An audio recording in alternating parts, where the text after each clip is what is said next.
10 মাস 10 দিনে নির্বাচন কমিশন প্রমাণ করেছে যে এই নির্বাচন কমিশন শক্ত মেরুদণ্ড নিয়েই কাজ করছে।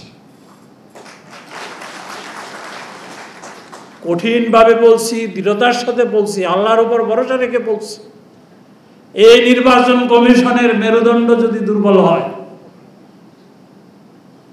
এই নির্বাচন কমিশনের যদি মেরুদণ্ড না থাকে, তাহলে কোন নির্বাচন কমিশনের কি ধরনের মেরুদণ্ড হবে আমি জানি না, আমি বুঝি না। এখন পর্যন্ত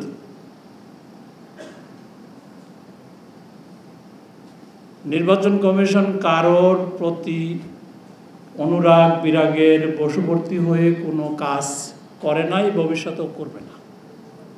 সুতরাং এর অংশীদার হিসাবে আপনাদের কাছেও আমাদের অনুরোধ থাকবে, পেশাদারিত্বের সাথে আমরা কাজ করব। ভোট কাস্টিংয়ের পার্সেন্টেজ 70 ছাড়ায় যাওয়ার সম্ভাবনা রয়েছে।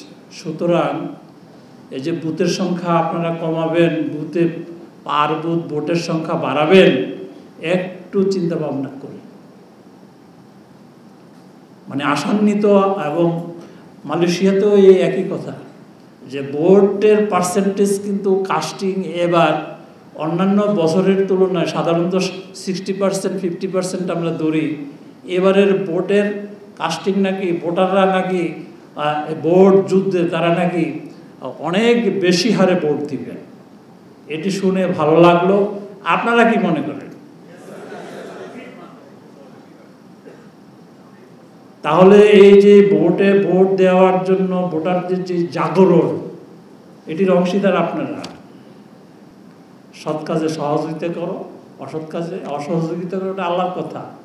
এবং এটি যদি আমরা নিশ্চিত করতে পারি, আলহামদুলিল্লাহ আমরা সফল হবই ইনশাআল্লাহ।